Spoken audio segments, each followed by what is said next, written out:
Assalamualaikum warahmatullahi wabarakatuh. Perkenalkan, nama saya Rizky Fajar Hadi Ramadhani dengan NIM A12 2021 06591. Di sini saya akan menjelaskan hasil analisa dengan topik eksplorasi data pelanggan mall. Yang pertama dilakukan adalah import library. Di sini ada Pandas, NumPy, Matplotlib, dan lain sebagainya. Lalu load drive dan juga load dataset. Pertama-tama kita lakukan analisis statistik untuk memeriksa nilai 0 untuk mendapatkan gambaran umum tentang data dan tipenya, untuk melihat apakah nilai tersebut menunjukkan apa yang ditampilkan pada tabel. Menggunakan customer_info.info pada data frame untuk memahami tipe data di setiap kolom. Dapat dilihat tidak ada nilai yang hilang dan semua kolom memiliki nilai numerik di dalamnya. Customer_info.describe pada data frame menampilkan info ringkasan tentang statistik reguler yang mungkin akan diterapkan pada data kategorikal atau numerik.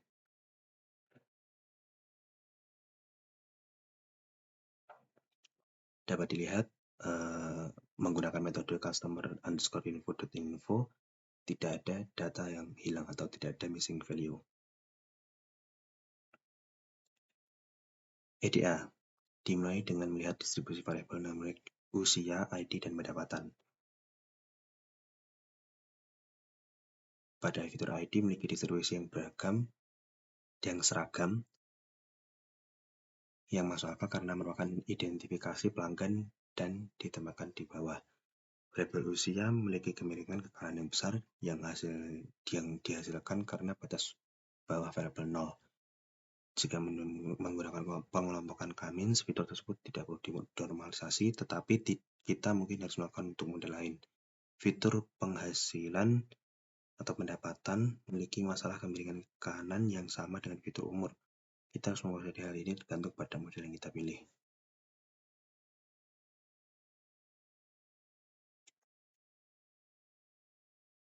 Selanjutnya kita melihat variabel kategori dengan melakukan plot hitungan univarian dapat disimpan.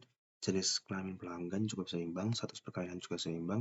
Sebagian besar pelanggan memiliki pendidikan setingkat SMA, hanya ada 1,8% mahasiswa pasca sarjana. Dapat digabungkan ke dua kategori 2 dan 3 dalam kategori yang disebut universitas dan lebih. Fitur occupation dan settlement size tampaknya memiliki jumlah instan yang cukup besar di setiap kategori. Ada sedikit kolerasi antara fitur usia dan mendapatkan. Diperhatikan bahwa kemiringan garis sangat kecil yang menunjukkan bahwa korelasi antara fitur rendah. Di bawah ini kita dapat melihat perhitungan faktor korelasi Pearson yang menyatakan bahwa nilainya mempunyai korelasi yang kecil di antara keduanya.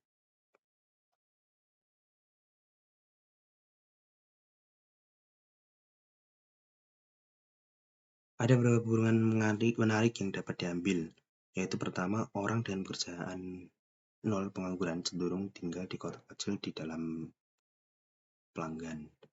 Yang kedua, pelanggan yang sudah menikah cenderung memiliki pendidikan setingkat sekolah menengah atas atau pasca sarjana.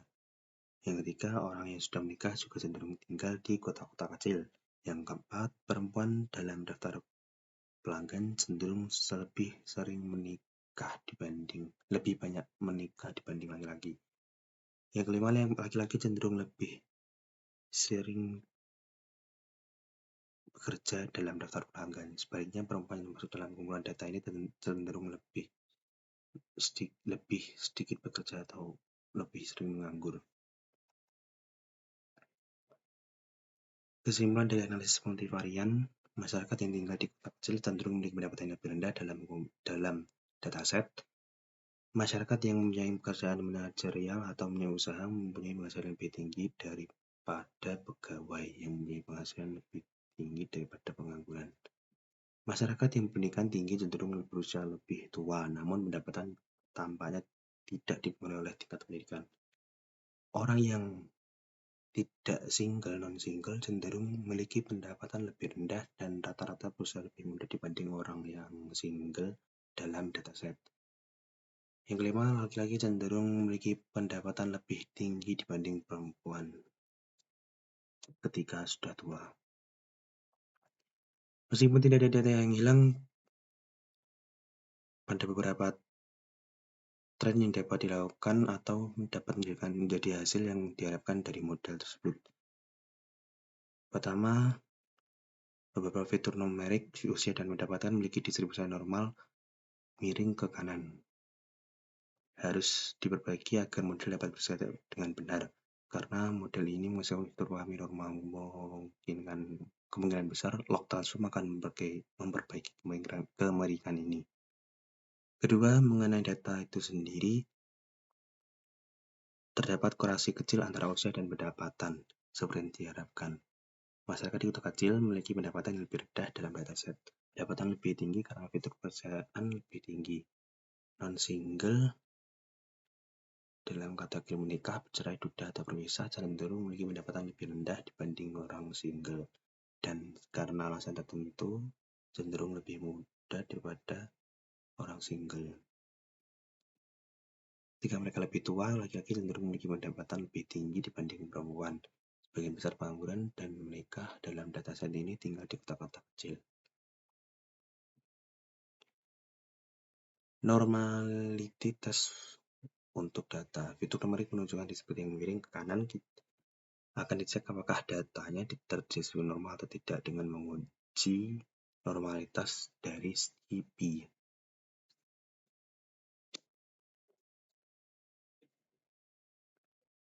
Nilai P untuk kedua fitur sangat rendah dan memverifikasi nilai P pendapatan lebih kecil dari nilai P usia lebih kecil dari 0,05.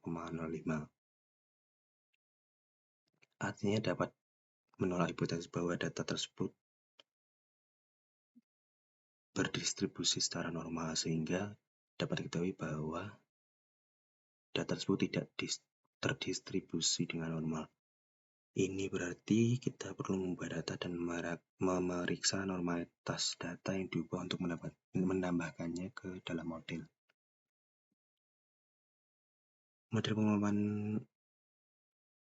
Model Kamens clustering mengasumsikan distribusi normal, jadi kita memerlukan fitur-fitur yang dinormalisasi sebelum masuknya dalam model.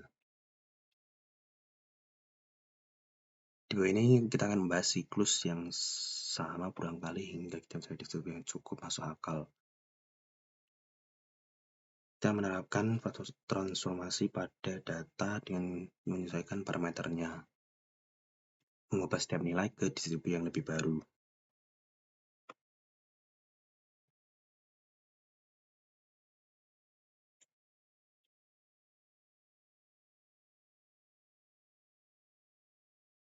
Setelah menjalankan pengujian, setelah menjalankan pengujian dapat dilihat bahwa data belum terdistribusi secara normal, sehingga baik transformasi log transformation maupun power transformer tidak dapat membawanya ke distribusi normal penuh. Meskipun didapatkan data yang masih belum terdistribusi normal, namun sudah meningkat secara signifikan dari pengujian awal. Artinya data hasil transformasi menggunakan perkiraan yang lebih baik terhadap data yang didistribusikan normal dibanding data asli. Jadi, kita akan menggunakan data hasil transformasi tersebut. Untuk fitur umum, kami mengubah data menggunakan metode log transform dengan fungsi. Untuk fitur income, kami digunakan power transform dari skplearn.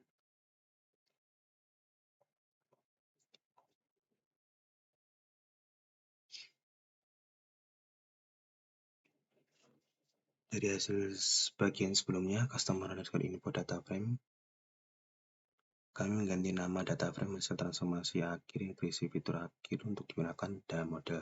Kami menghilangkan variabel yang tidak akan kami masukkan dalam model, yaitu pendapatan, usia, dan ID. Karena ada fitur kategori yang berskala antara 0 dan 1, fitur selami, kita akan menggunakan min-max scaler dari skplearn untuk menskalakan data antara 0 dan 1. Hal ini dilakukan agar skala setara dengan fitur jenis kelamin. Semua nilai akan berada di antara 0 dan 1. Hal ini penting untuk model pengelolaan K-means. Karena model ini menggunakan jarak sebagai ukuran kesamaan, oleh karena itu, jika tidak menskalakan fiturnya, tidak akan mendapatkan klaster yang akurat. K-means merupakan algoritma clustering berdasarkan jarak untuk menentukan kesamaan titik yang berbeda. Menciptakan klaster dengan menugaskan titik ke klaster terdekat dengan mereka. Ada beberapa cara untuk memilih jumlah klaster yang tepat, namun semua didasarkan pada jumlah wawasan yang diperoleh dari setiap klaster. Tidak ada gunanya menemukan banyak klaster jika tidak dapat menafsirkannya.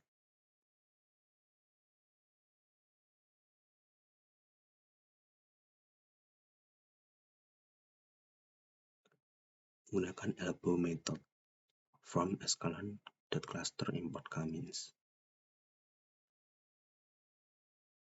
Saat menjalankan kun loop yang ditujukan di atas, dapat dilihat bahwa siku terjadi di sekitar 6-7 klaster, yang merupakan perkiraan yang baik. Kurva tidak begitu jelas dan dapat dikatakan bahwa 12 adalah angka yang bagus juga. Namun, perlu dipahami bahwa 12 klaster umumnya terlalu banyak. Lebih memilih kehilangan informasi tentang kelompok pelanggan daripada memulainya. Lebih akurat dalam clustering yang digunakan. Meskipun mendapatkan hasil yang agak meyakinkan, akan digunakan skor siluet untuk melihat apakah dapat memperoleh lebih banyak wawasan tentang berapa banyak cluster yang harus digunakan dengan prosedur sebagai berikut. Silhouette scores. Dari grafik di atas terlihat adanya lonjakan skor siluet untuk 7 cluster. Hal ini sejalan dengan hasil yang diperoleh dari elbow method.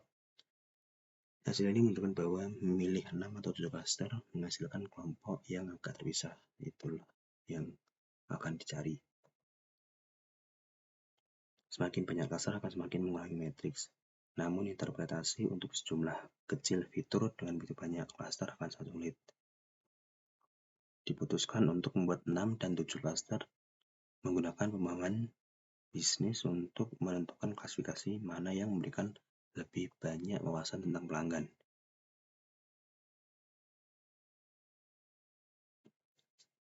Di bawah ini membuat model untuk cluster 6 dan 7 menggunakan K-means dan mencoba memahami hasilnya. Akan menggunakan PCA untuk visualisasi data dan menentukan apakah 6-7 cluster yang dipilih memberikan kohesi antar cluster dan pemisahan cluster yang baik. Jika tidak, maka akan menjalankan kembali pendekatan ini dengan model berbasis kepadatan dan melihat apakah mendapatkan hasil yang lebih baik. Penambahan label setiap baris ke data frame sehingga dapat membuat proses plot menjadi lebih sederhana.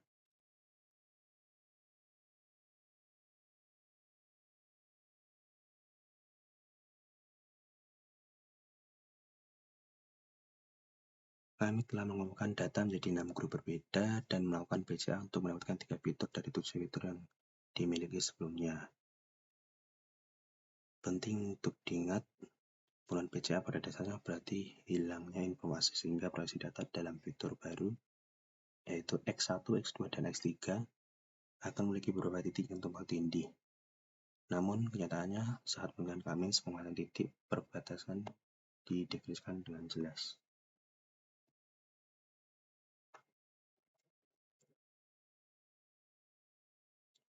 Sini data sudah terbagi menjadi 6 cluster yang bisa dilihat pada proyeksi 3D ini.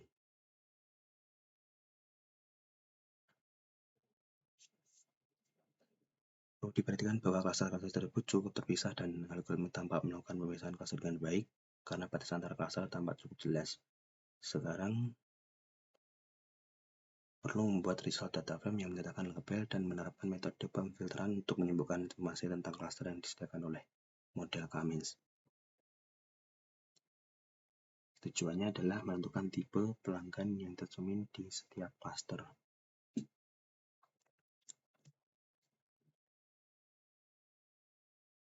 Hitung statistik data untuk setiap label. Tujuan dari ini adalah untuk mendapatkan gambaran umum tentang nilai-nilai dalam setiap klaster. Jadi diperlukan statistik tendensi sentral yang melihat seluruh kumpulan data yang diminati seperti mean, median, steady, depth, dan seterusnya. Metode describe melakukan hal tersebut. Metode describe menunjukkan mean dan std, depth, dan kolom 50% menunjukkan median data.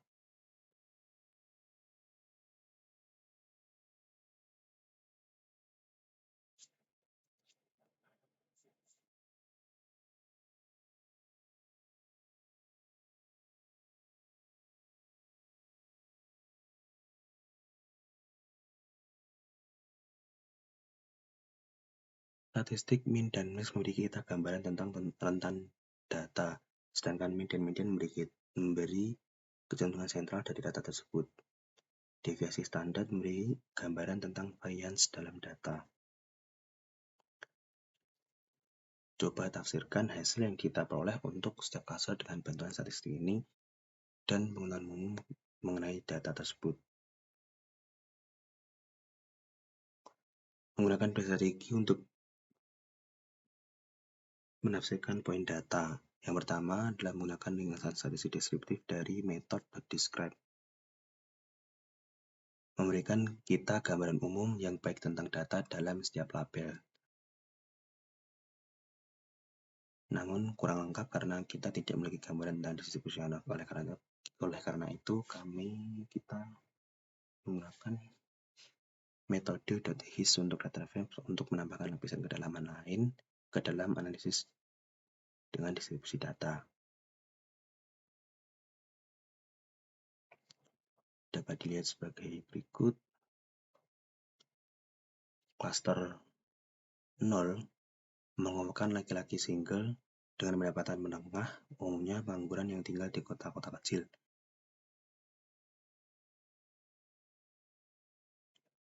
Dapat dikatakan usia mereka di antara 20, 40 atau bahwa pendidikan pada umumnya setingkat sekolah menengah atas atau lebih rendah. Namun seperti yang kita lihat, hal ini juga terjadi di kelompok lain. Jadi disimpulkan bahwa usia atau pendidikan adalah pemisah faktor yang baik dalam kumpulan data untuk klaster 1 dan 3. Pada klaster 3, klaster ini juga diwakili oleh laki-laki single, namun memiliki pendapatan lebih tinggi dan memiliki pekerjaan manajemen atau wira swasta. Mereka tinggal di kota-kota menengah hingga besar.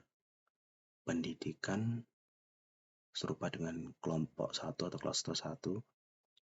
Sebagian besar pendidikan hingga tingkat sekolah menengah atas atau lebih rendah. Usia berada dalam kisaran yang sama dengan klaster 1. Jadi usia tersebut tidak akan diperhitungkan. Pada klaster 1 diwakili oleh perempuan non-single dengan pendapatan menengah dan pendidikan sekolah menengah atas atau lebih tinggi. Mereka tinggal di kota-kota kecil dan menganggur atau bekerja sebagai pegawai atau pejabat. Usia masih dalam rentang yang sama seperti sebelumnya, jadi tidak akan diperhitungkan. Selanjutnya pada klaster 2 diwakili oleh perempuan non-single dengan pendidikan sekolah menengah atas atau lebih tinggi, memiliki penghasilan tinggi, bekerja atau wira swasta, tinggal di kota-kota menengah hingga besar.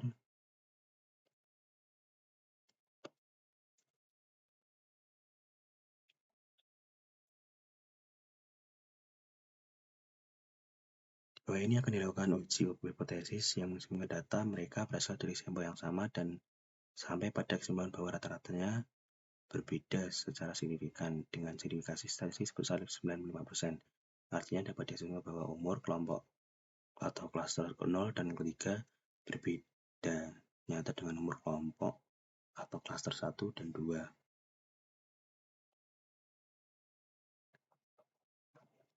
Pada klaster 4, diwakili oleh laki-laki non-single yang memiliki pendidikan sekolah menengah atas atau lebih tinggi dan pendidikan rendah menengah. Mereka sebagian besar bekerja sebagai pegawai atau pejabat. Perlu diperhatikan bahwa pelanggan ini tinggal di kota-kota kecil, menengah, dan besar secara rata. Secara setara. Jadi, kita tidak memperhitungkan dalam analisis ini usia sama dengan klaster lainnya, sehingga tidak perlu diperhitungkan. Yang terakhir, pada klaster 5, berisi perempuan single yang berpendidikan rendah, mayoritas dari mereka memiliki pendidikan tingkat SMA, tinggal di kota kecil, menganggur, atau bekerja sebagai pegawai.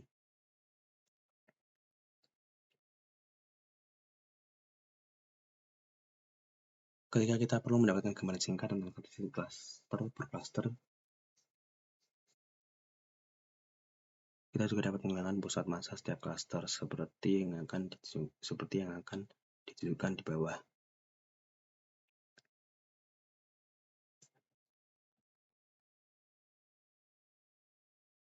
Dapat digunakan informasi di Centroid untuk memahami data. Namun seperti halnya metrik tendensi sentral, umumnya deskripsi bahwa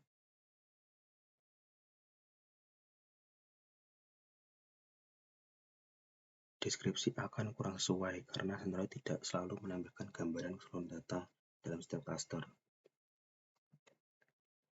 Dapat dilihat bahwa jenis kelamin dan status perkawinan di sebagian besar klaster benar, namun fitur numerik dan bahkan beberapa fitur kategorikan lebih sulit untuk ditampilkan. Oleh karena itu, kita gunakan decision tree. Decision tree cara alternatif untuk memvisualisasikan dan memahami klaster.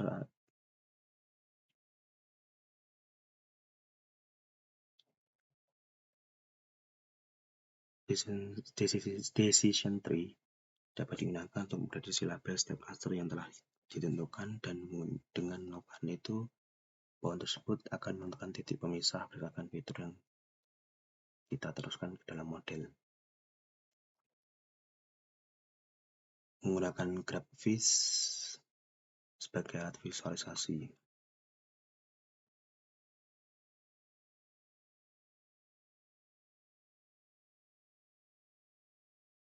Dapat disebut sebagai clustering tree karena membantu dalam menentukan parameter algoritma pengelompokan dan memberikan serta gagasan tentang bagaimana data harus diinterpretasikan dari hasil tersebut.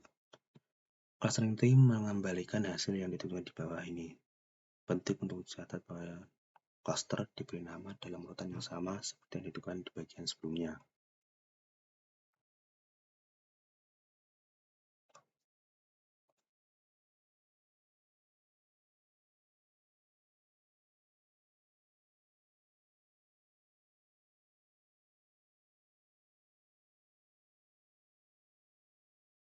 Dapat dilihat, interpretasi setiap cluster bergantung pada fitur yang memisahkan pelanggan di salah satu grup.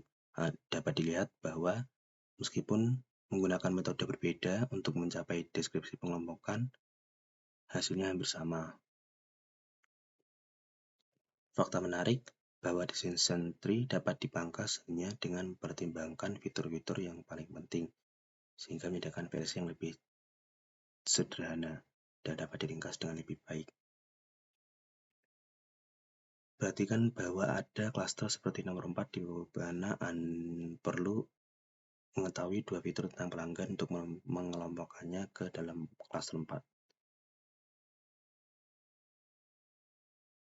Dapat disimpulkan klaster 0 berisikan single, kota kecil, pria, dengan pekerjaan, karyawan, atau wira swasta.